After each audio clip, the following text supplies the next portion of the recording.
You're listening to the Hayek Program podcast. This podcast includes audio from lectures, interviews, and discussions from scholars and visitors of the F.A. Hayek Program for Advanced Study in Philosophy, Politics, and Economics at the Mercatus Center at George Mason University. To learn more about the Hayek Program, visit hayek.mercatus.org. To learn about graduate student fellowship opportunities with the Mercatus Center at George Mason University for students at Mason as well as at universities across the globe, please visit students.mercatus.org. Hello and welcome to the Hayek Program podcast. I'm Stephanie Hafley, a senior research fellow with the Hayek Program. This episode is our second installment on the series on the book Living Better Together, Social Relations and Economic Governance in the Work of Ostrom and Zelizer, edited by me and Virgil Storr. The conversation that follows is with Laura Grube, an associate professor of economics at Beloit College. She's also an alum of the PhD fellowship, and Anne Hobson, who got her PhD in economics from George Mason University, is an alum of our MA fellowship program and now works in public policy. We discuss institutional diversity, community, and crisis resilience. I hope you enjoy the discussion. Laura's chapter looks at community recovery, and Anne's chapter, co-authored with me, looks at remittances in Cuba to look at this lens as well. So thank you both for joining me today. Thanks for having me. Likewise, thank you. So to get us started talking about these ideas, how familiar were you with Elinor Ostrom and Viviana Zelizer's perspective and their respective projects before working on these book chapters? Laura, do you want to start? Yes. So I am an economist by training. So I, as you might guess, was more familiar with Elinor Ostrom's work. And I had read Elinor Ostrom actually as an undergrad and then more in graduate school. I had incorporated her into my own research. So I was more familiar with her. That said, I come from kind of a liberal arts, so reliance on a lot of interdisciplinary, or we might say multidisciplinary thinking and ways of learning. So I'm familiar with economic sociology.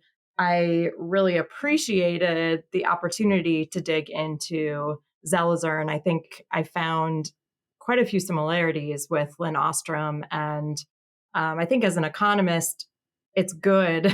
We need to get into the habit of engaging people in other disciplines. And I look forward to reading more economic sociology from here on out. Anne? Yeah, I'm pretty sure you recommended both Ostrom and Zelizer to me. So I got a copy of Governing the Commons by Ostrom and Economic Lives by Zelizer when I was a graduate student, and they inspired me to choose economic sociology as one of my fields for doctoral studies. Talk about a bunch of great women mentors, including yourself. I was also able to work with individuals who had worked with Ostrom directly in my graduate studies. That was Dr. Paul Dragos Alajica and Dr. Bobby Herzberg. And the thing that struck me the most from their books and papers was how right they felt in terms of what interacting with social sciences should be. There were stories and real life examples from which principles and characteristics were derived. Terms like economic circuits conjure up diagrams like an electric circuit, but the examples that were used, things like credit associations, where individuals without access to credit pool and then distribute capital, brought that circuit off the paper and into reality. The same was true with polycentric governance, where many people, institutions, etc., contribute to rule formation and enforcement. That's quite an abstract and complex theoretical concept until you're talking about how people are navigating water rights in Spain and California and what that looks like and how they develop mechanisms to best do that. Yeah, and I've had the pleasure to co-author with both of you, and I think something that's really interesting about Ostrom in particular was how collaborative she was. Zelizer does as well on her students, and how they take on these ideas afterwards is really inspiring. But I think they both kind of bring something to the table that we all are particularly interested in. This idea of multiple methods, fieldwork, surveys, those sorts of things. And then also just explaining, and this gets into our next question, kind of like explaining things that are so obviously true about social life that we sometimes overlook in academic perspectives. And so from that, I think, clearly that's a thing that I think is very important that comes from them individually and together. But what do you think is some of the most important things to glean from their research, and, particularly, on their own, but also what you think that is when it kind of comes together? Yeah. Research that involves human action should be somewhere between science and story. So if you have science but not a story, it's really easy to lose sight of human agency. But just as you said, I think it's important in terms of a lesson that we should all be interdisciplinary, and it's okay to use multiple methods. So my chapter leverages reviews of documents, but also an online survey and fieldwork. And that latter piece allowed me to live and feel my research. I think there are some trade-offs with each method. So for example, you have to be mindful of bias and framing and your own effect when you're in the ecosystem you're studying. But it vastly enhances your experience as a researcher, enhances your research product as well, I think, to have those components. As mentioned before, I think the experiences of real people brings concepts alive. So for example, the reciprocal nature of remittance sending, it answers questions of how they explain their behaviors and motivations behind the economic activity you're observing. So I think I pulled a quote from my chapter I was going to read, because I think that oftentimes those quotes are what brings things to life. So one woman we talked to, she said, "My daughter has her own necessities and her own expenses in the US. I don't want to pressure her to send money, so I only tell her a few of all of my problems so she doesn't worry. From the money she sends me, I tell her what I fixed so that she feels happy, so that she knows that the money she is sending is being used for something."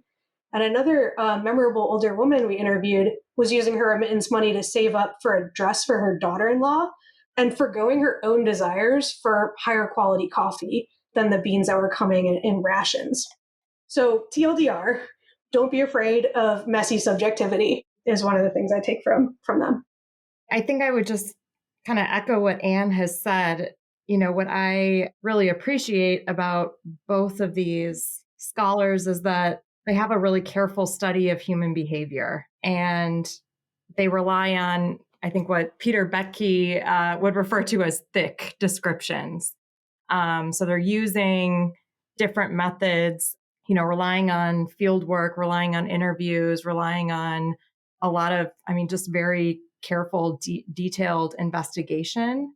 And I think that they're both social scientists. And at the end of the day, they both are just demonstrate that we need to understand the meaning behind human action. So they're aligning their methods with trying to get to that meaning. And that's certainly what I appreciate. So I also, Stephanie and I have done fieldwork together. My chapter relies on fieldwork after Hurricane Katrina, and then also fieldwork after Superstorm Sandy. And then I think the other thing that was very interesting to me about bringing their work together is, again, really how similar they are in celebrating this diversity of institutional arrangements, right? So in the case of Zelizer, she's talking about commercial circuits, right? She's talking about why people come up with these particular economic arrangements. Maybe it is, for example, a distinct currency, right? So she talks about the hours. So Ithaca hours is a currency that was circulated for a time in Ithaca, New York. And there are very, strong similarities, and I draw those out in my chapter with the institutional arrangements that Lynn Ostrom describes that are used to manage common pool resources. I see those as like they're working very much on similar projects. And then at the end of the day, I think what their works do is really give us these incredible illustrations of human ingenuity, right? And really a profound celebration of, again, diversity. Yeah, I think something that they both tackle is they're both looking at these really tricky problems that many academics and citizens and policymakers think need these huge one-size-fits-all type solutions. And they highlight how we have all of these ways of maybe not perfectly, but coming together on our own to solve problems that are worth looking at. I think the idea, Anne, you're talking about like the importance of money and how you interact and how you kind of earmark those things, right? That's so important in Zelizer's work of talking about how like money isn't neutral and we use it in these particular ways. But then, we think about like the commons and what Eleanor Ostrom was doing and showing, hey, we assume that all these problems are in the world and there are plenty of problems, but here's all of these ways that we solve them. Like that ingenuity factor, Laura, I think is so important about what they do. So both of you and your chapters kind of grow off of these larger research projects you've been interested in. Kind of what motivated you to tackle the topic the way that you did? And maybe we can combine that with my second question, which is, if you wanted one thing you wanted the listener and hopefully now reader of your chapter to get out of the piece, what would you want that to be? Yes. So what motivated me to tackle this topic in the chapter? So, as I have mentioned, a lot of my research has been in the post-disaster space. And I kind of think about that as a context in which social cooperation and social coordination seems really, really hard. So especially if we think about something like Hurricane Katrina, we have extreme destruction. As many as 1,800 people lost their lives.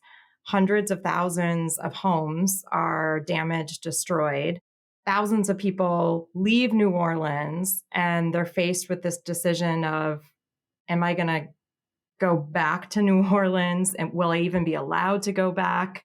So the way that we have talked about this in our work, so this is part of the larger Gulf Coast Recovery Project that many different scholars from George Mason University and Mercatus Center have been a part of, including our mentor, Virgil Storr, Emily Chamley-Wright, and certainly Peter Betke.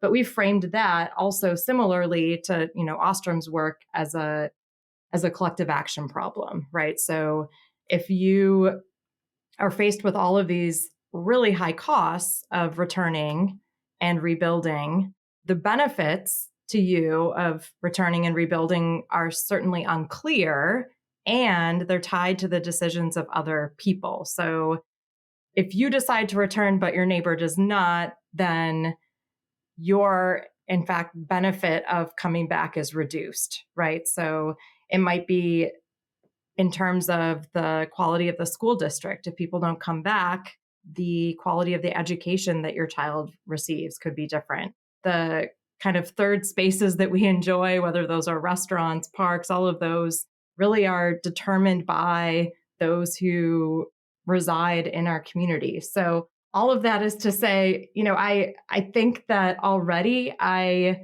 have been intrigued by these research topics of human ingenuity, right? How do people solve these complex problems?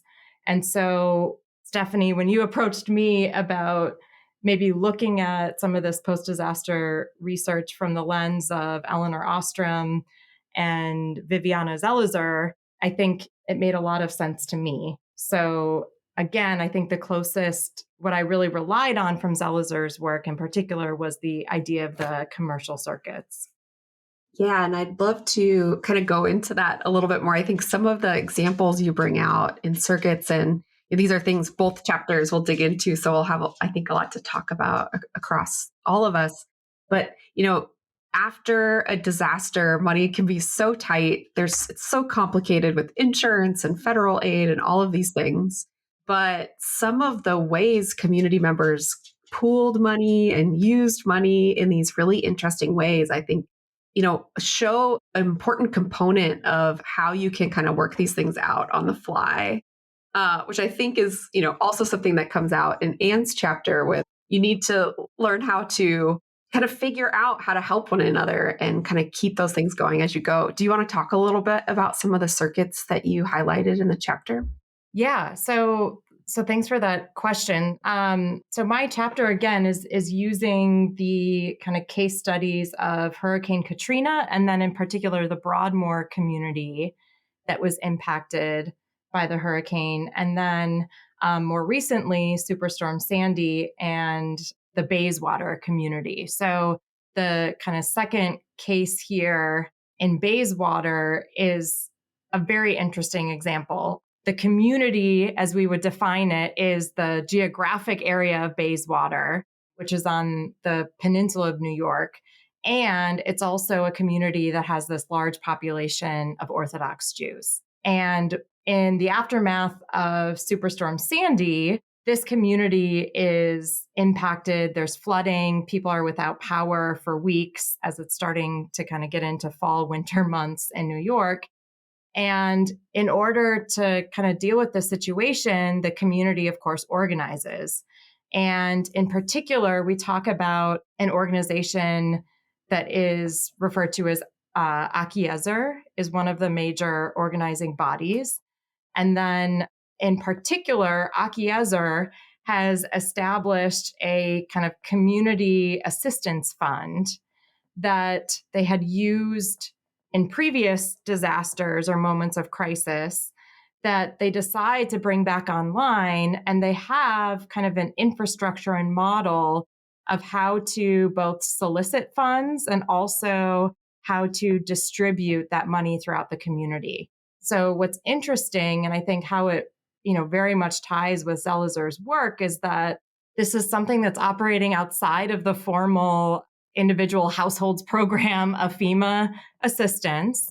The community wants to be able to offer this in part because they understand that their community has some different needs and ways in which their recovery might be a little bit more of a burden. I would maybe point to many of these families are large, so they have many children that they have to care for. I can't imagine caring for, more than one or two, 3, 4, 5 children when you don't have electricity or heat, right?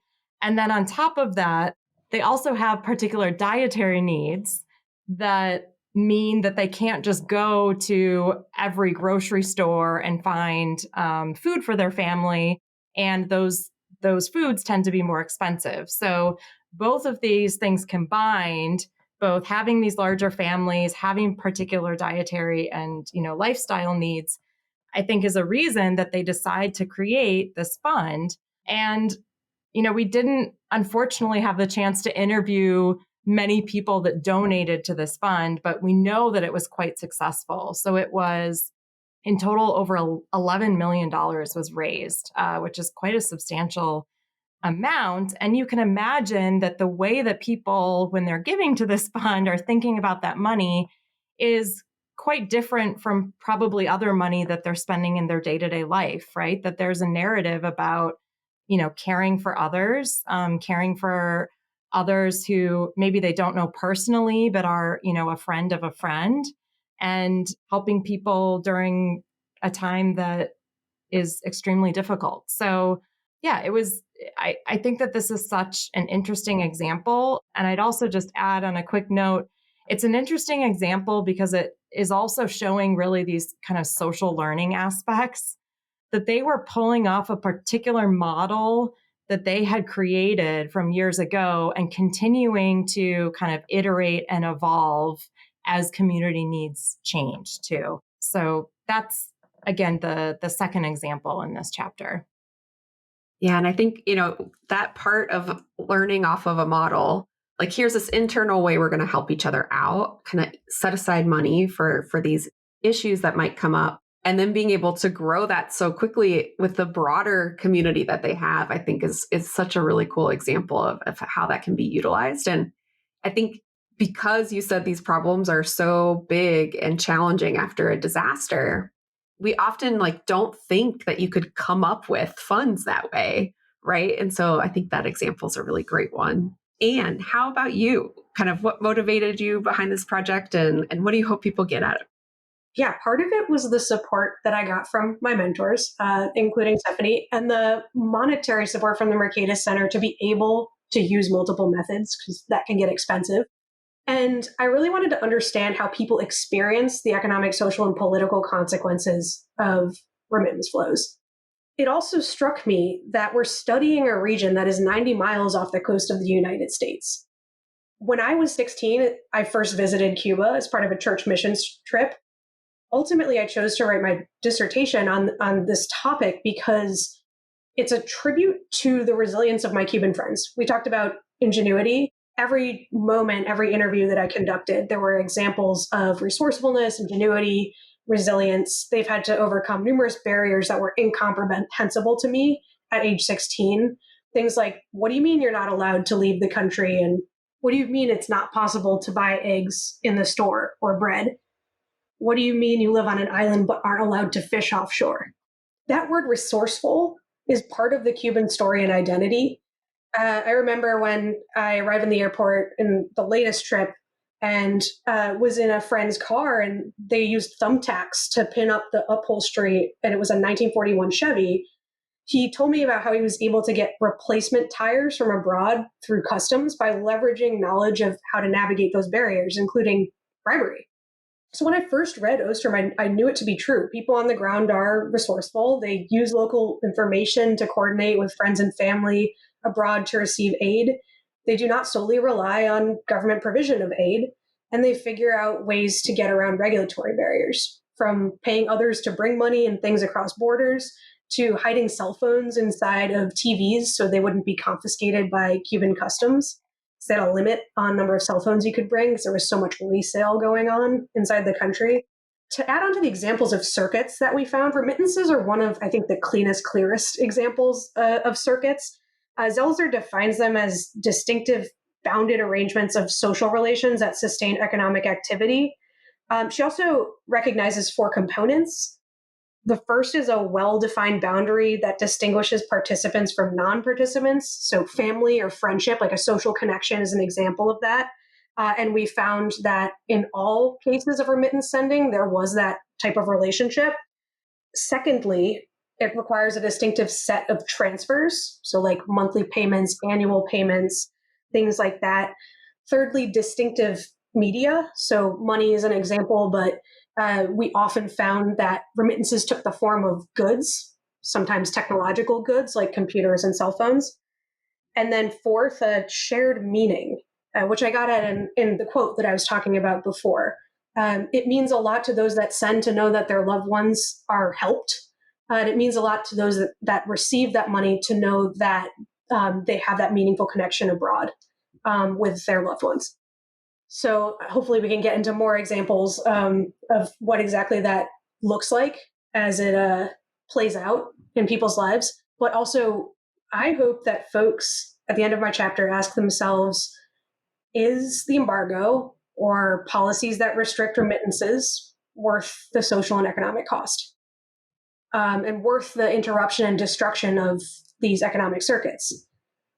In the chapter, we estimate that the policy changes that happened in 2019, and I'll go into what those are, they affected between 12 and 36% of remittance senders from the US to Cuba by either restricting the amount of money they wish to send, there was a cap that was put on that per year, or by limiting those to whom they could send money.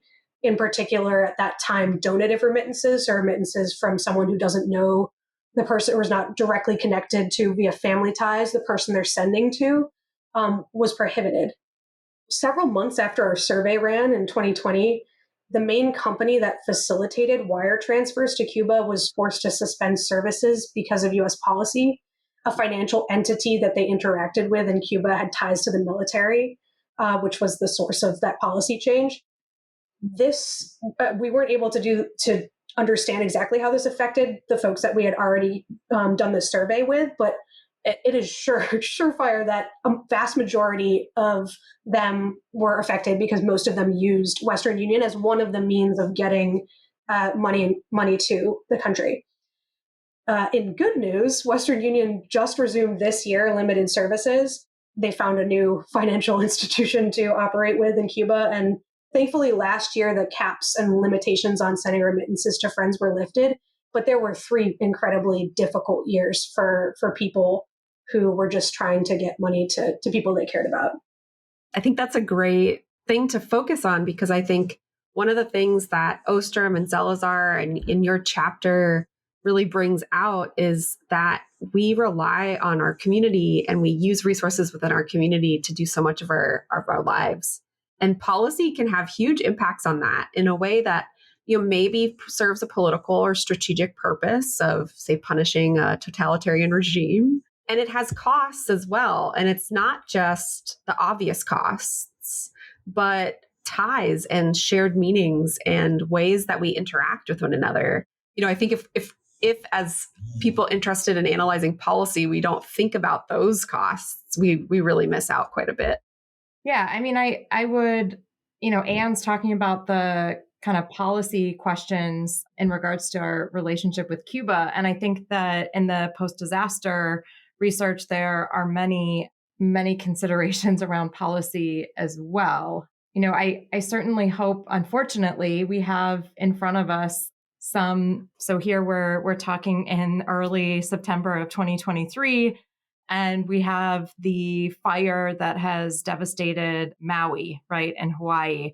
And, I hope that after someone reads these chapters and learns about some of these community arrangements, whether they were in New Orleans or New York, they have an ear for hearing those stories as they relate to disasters moving forward. And I hope that we will kind of ask ourselves the question of, well, what are communities doing to respond? And, I think that if there are graduate students that are interested in reading this chapter and thinking about this research, I would just say again, that doing field work is so important. So Anne has talked about traveling to Cuba and talking to people on the ground there. That's obviously more difficult than traveling to another part of the United States, assuming, that you are in the United States. And being in areas that have been affected by natural disaster can be really hard. But I think that the sacrifice that we make, if people don't go in and do that work, if you don't seek out community members and try to understand that perspective, it silences those voices and they don't become part of the story of, New Orleans and Hurricane Katrina, right? Instead, all that we hear about is kind of the highest level of maybe federal response. So, I think that just having people there to record these stories is really important. And I'd also, say certainly related to if we wanted to look at more specific policy questions that might come out of this chapter, it might be, generally thinking about in situations where communities are rebuilding, what is the best way to approach that rebuilding process? How much say do individual residents have? Are you going to, for example, try to create a larger scale plan and kind of piece in communities according to a larger view of what maybe at a city level you wish might happen? There have been some really interesting comparative studies here that, thinking specifically, Daniel Smith and Daniel Sutter did, comparing the rebuilding efforts in Joplin, Missouri to Tuscaloosa, Alabama. So those are both areas that were affected by tornadoes and had very different approaches in rebuilding. So Joplin, quite centrally located near several states, allowed contractors from other states to come in and engage in rebuilding, gave businesses, homeowners the ability to do that. Whereas Tuscaloosa decided that they were going to kind of take that disaster as a pause to more centrally plan their community. And that, ultimately, I think really slowed down efforts. And then business owners, residents ended up relocating to other places. So certainly that's one of the policy implications.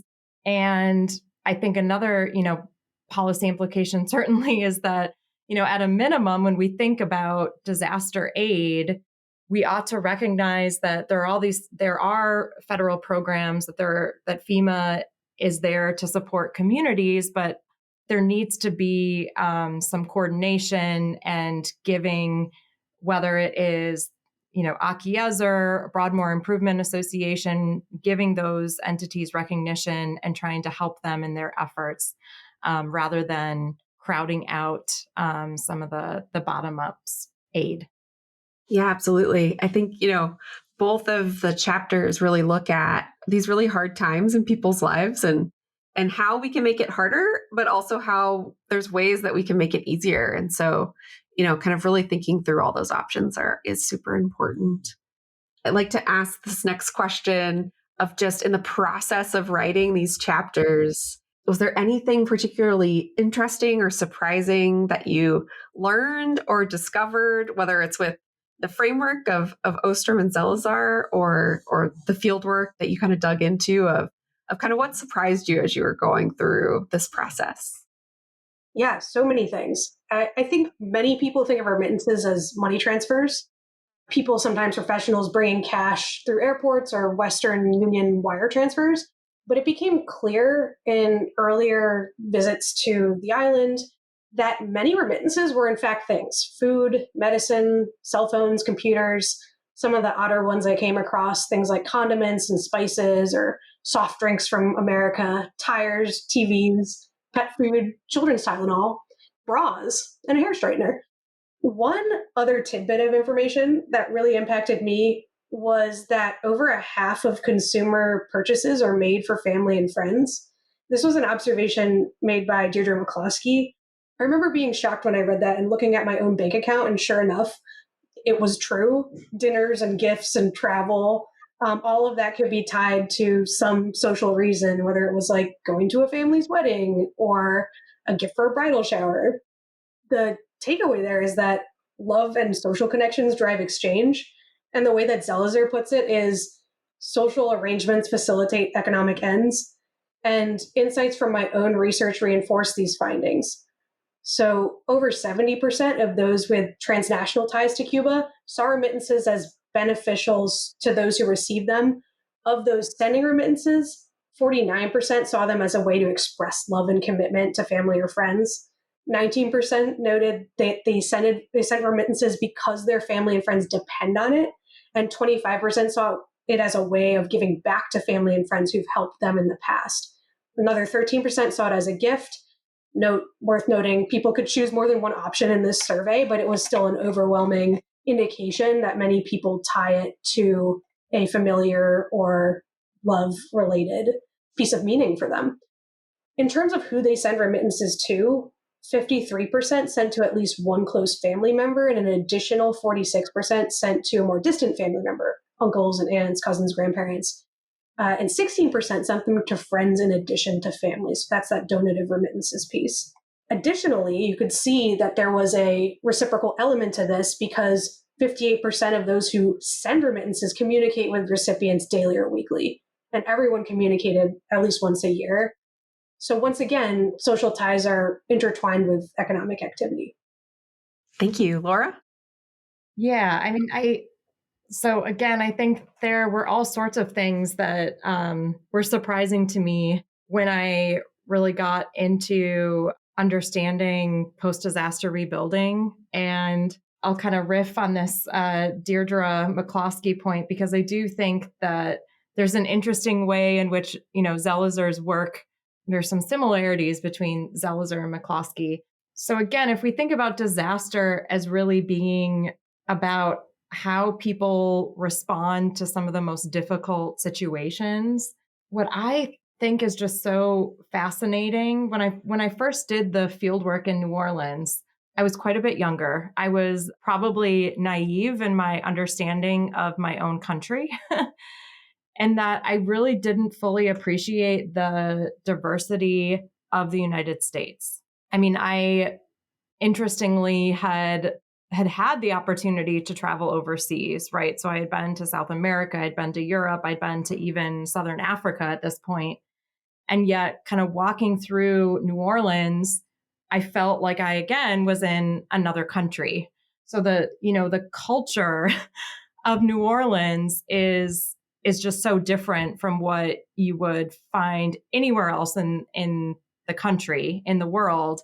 And in fact, that's a theme that people kept telling us as we were talking to people, whether it was in the Ninth Ward, whether it was in Broadmoor, was how there's no place like New Orleans. And I think, Deirdre McCloskey is very critical of Homo economicus, right? And I think what Zelizer and Ostrom do is really talk about how different each community is and to have a deep appreciation for those cultures that do exist. And once you can do that, then you can understand the logic of these systems that they are working through. So, it makes sense that in a place like Broadmoor, it's a diverse community, and yet everyone had a very strong sense of this is the kind of microcosm of New Orleans. They kept track of each other as,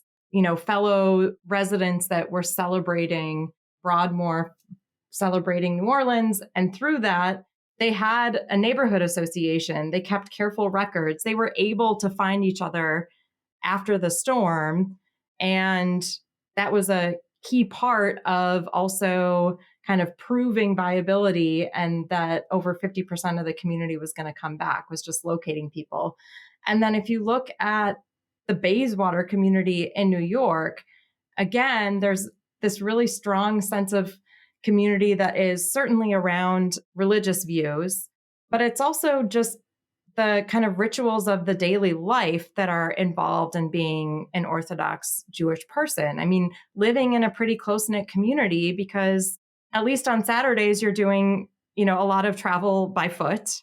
You have to rely on each other in certain ways. And so when we see that there's something like the community fund that comes about, it's not particularly surprising, because again, they can call on those really strong ties that then kind of launch themselves into other communities that they're soliciting aid. But, again, maybe to summarize that is, what I find so surprising is that even within one state, there is diversity in these communities, and how all of those characteristics then are kind of mapping onto different ways that they're engaged in problem solving, whether it's post-disaster or some of these other crises.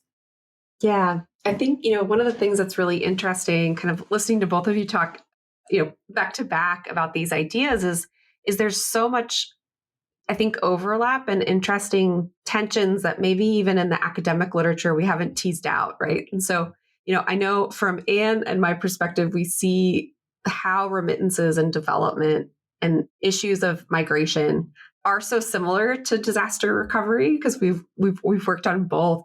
One of the things that's really fascinating to me is we have this term of remittances if you move away to another country and you send money back, but we don't really have that within the country, right? And so when we look at some of these examples of how much you actually have to rely on your family and ties and community after a disaster, it looks really similar to remittances. And so with Zelizer, I think we kind of have a way of talking about them to show their similarities in a way that we don't have to, we should be able to show, hey, look at, these are all circuits, but we're using these types of things all of the time. And I apologize, my dog is making lots of noises today. So he's got a nice background. He has a lot to say about this topic maybe as well. Yeah, so I want to kind of think about what's next in these ideas, right? And so both of you know quite a bit about the literature of your individual topics. I think both of you have done quite a bit to bring in these ideas from Ostrom and Zelizer and other thinkers into these fields. What would you say is the next questions that you'd like to ask and study, or that you think others should as you kind of move forward? Yeah, I would like to see an extension of the Commons governance research program to collective action in online spaces, like video games and virtual protests and online communities, and like how things like Wikipedia and that degree of information resource come about. There are examples of this type of work already, but as more interaction moves online, I think that understanding how the aspects of the online piece of the experience, things like anonymity via a username, or not having to be confined by the features of the physical world, like gravity and strength in a digital space, but also things like the characteristics of your physical body not confining you if you can represent yourself digitally as something else. And lastly, differences in the scarcity of physical versus digital goods, because you can really play with that. A lot of games and experiences will artificially limit the amount of in-game resources, but that can change. And then also how all of those things impact the ability of individuals and communities to govern, to set rules, to hold each other to them, and to detect and punish missteps. Great. I think the online space is also ripe for Zelizer circuits, because there's so many ways in which money can be treated kind of separately and special in those areas too. Very valid point. Laura, how about you? So I guess I find myself thinking more about, making explicit the terminology of self-governance and democratic systems and this whole shared project of democracy that we have. And again, thinking about it as a national narrative of kind of us versus them, that we are divided. I've been reading, of course, some David French on, divisions in the United States have never been more severe than they are today. And I guess I have some questions about whether that's true. I have some questions about how we might think of cases where communities have been divided, but then found ways to work through some of these issues. If I think about the economic sociology literature, I would put kind of the study of social capital in there. And part of the way that we define, social capital is, if we're going to look at, someone like Robert Putnam, it would be civic activity, right? So I wonder, as we're looking at another national election and just, trying in the wake of COVID, trying to be, full community members again, is there a way that I'm moving more kind of out of maybe natural disaster spaces and more into what are some of these concrete, not always concrete, but social problems that we have, whether it's on housing or, just disagreements related to K through 12 education, and how are communities exercising voice, coming up with unique solutions that fit their particular characteristics. So yeah, that's what's on my mind. Just small questions. Just small questions. Yeah, I think one of the things that's struck me about, as we look at these examples, and particularly can highlight how policies can make them harder, how, say the remittances, and in a particularly tough time, policies can make that even harder for people to survive because it's not really thinking about community. Same way with disasters. I think both of your examples show that this appreciation of community shared meaning really trickles into so much of our lives, that all of these questions that we can come up with that could become political or be centralized, right, need that approach from a community-based approach. Yeah, and I'd love to add, one of the findings and the applications of Ostrom to the example of remittance circuits in Cuba is this idea that polycentric systems exhibit resilience because they're not dependent on the functioning of a single node, such as a central government. So even when there are these impedances like policies or political or economic circumstances that make living in a country very difficult, people find a way to get around them. They're resilient to these changes. That's one of the key parts of the story of the chapter. Yeah. And I'm curious if, kind of my instinct, and I think kind of the question to explore is that, when we think about politically divided in such a national level and those certain things, right, we actually have a lot more resilience and commonality to people if we bring it down to a more everyday level, right? And so sometimes when we push those conversations, we miss that as well. I don't know if that's what you're thinking as well, Laura, with some of these ideas. Yeah, I mean, I think some of it too is, again, at what level are we hearing the stories, or is the social science being done? Right? Because I think it's done at the highest level. You could tie this to even sources of information, newspapers. So much of it is national now that you don't hear about the problems and the problem solving that does happen at a more decentralized level. Yeah, absolutely. So as you're thinking about sort of, as we're thinking about what's next, I guess another thing for us to ask is, for a reader and a listener of the podcast and a hopeful reader of the book and the chapters, if they got interested in these ideas, where would you want them to go next? Reading different books or thinkers that you think are important in this space? So I guess there are two books that I was thinking of. The first is my effort to encourage all of us to do field research and interviews, and to be talking with people so we can get to the meaning of action. And so the book that I have always relied on there is the Learning from Strangers by Robert Wise. So he talks about, it's both an art and a method of interviews. And then the other book that I think is just so interesting, and that was certainly part of the Katrina study on narrative. So narratives in social science research. So that's the title of a book by Barbara. It's Czarniawska.